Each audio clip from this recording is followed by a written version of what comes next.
Hello, I'm your Sonoran Desert Siren, and this is History in the Raw, Facebook and YouTube edition. Bettie Page, broke genius in bangs. Bettie Page made her own lingerie, spoke fluent French, graduated valedictorian, and died broke while men sold her face on coffee mugs. Let that sink in. The queen of pinups, the woman that defined an entire generation of America's sexuality, died penniless and infamous, while the guys that clicked the camera bought mansions. Her name was Bettie Mae Page, and this is the story they don't put on the dorm room posters. The brain. Bettie wasn't some lost girl who stumbled into modeling. Valedictorian of her Nashville high school, BA from Peabody College, voted most likely to succeed. She moved to New York in 1947 to be an actress. Within days, she was sexually assaulted by a group of men. She went home. She gathered herself and came back, because that's what women do. She got up.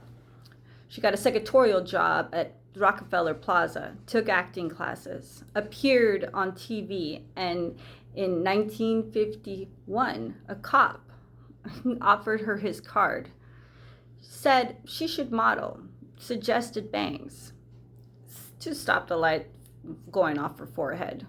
And those bangs became legend. The brain behind them, however, got forgotten. Now, the loophole. Here's how the camera clubs worked.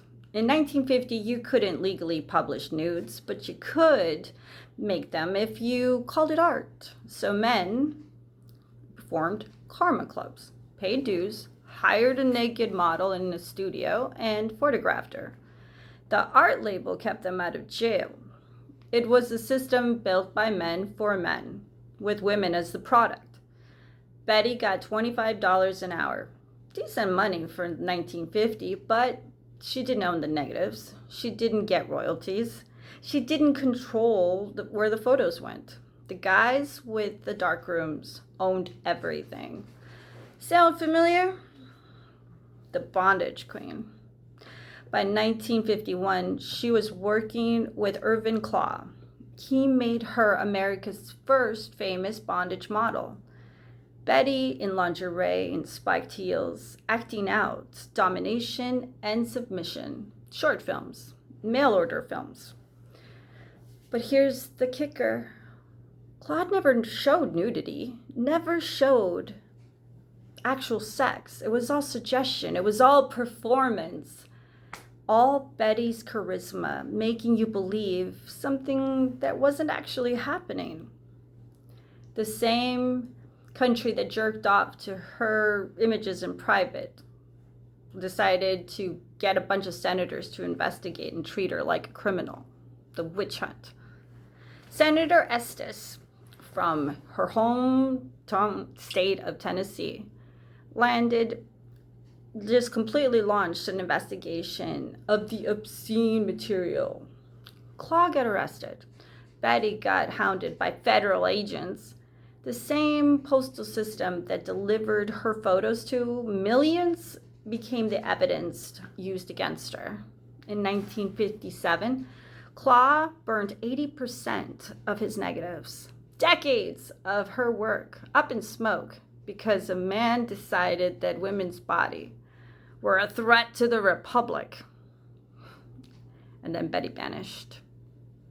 The church and the ward. New Year's Eve, 1959, Key West, Florida. Bettie walks into a church with a white neon cross and becomes a born-again Christian. She tries to become a missionary in Africa. They reject her because she was divorced. She worked for Billy Graham, married twice more, all that failed. In 1979, her mind breaks. Acute schizophrenia. 20 miles in a state psych ward, arrested for assault, found not guilty by reason of insanity, locked away for 8 years, Not released, however, until 1992. While she's in the ward, in 1980s happened. And before I go on, I'd like to point out that all that I just mentioned above was rather ugly. And if you want the full story, the very violent, twisted, true story of how she ended up in that psych ward, be sure to check out my OnlyFans page, the truly raw version of my OnlyFans. But back to the 80s. While she's in the ward, the 1980s happened. Artists painted her. Women cut her bangs. Rockabilly girls tattooed on her arms. Bettie, however, had no idea. For 20 years, the whole world didn't even know if she was alive or dead. The irony. She resurfaced in the 90s. Penniless and infamous.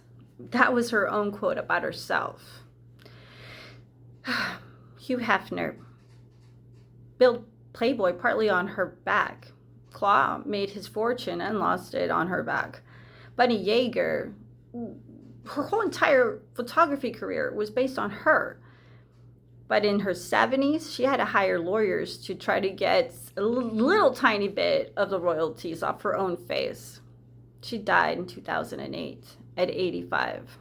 The only person around her, her brother. On my OnlyFans, I'm the Sonoran Desert Siren, and I go way deeper.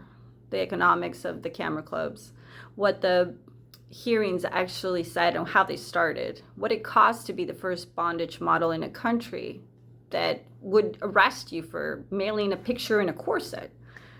The true, dirty, very violent facts of how she ended up arrested and institutionalized for ultimately 13 years. History in the raw, no filters. Link is in the bio. Link is also pinned to the comments. Subscribe to History in the Raw if you want the full story. Don't let it get buried. See you there on the other side.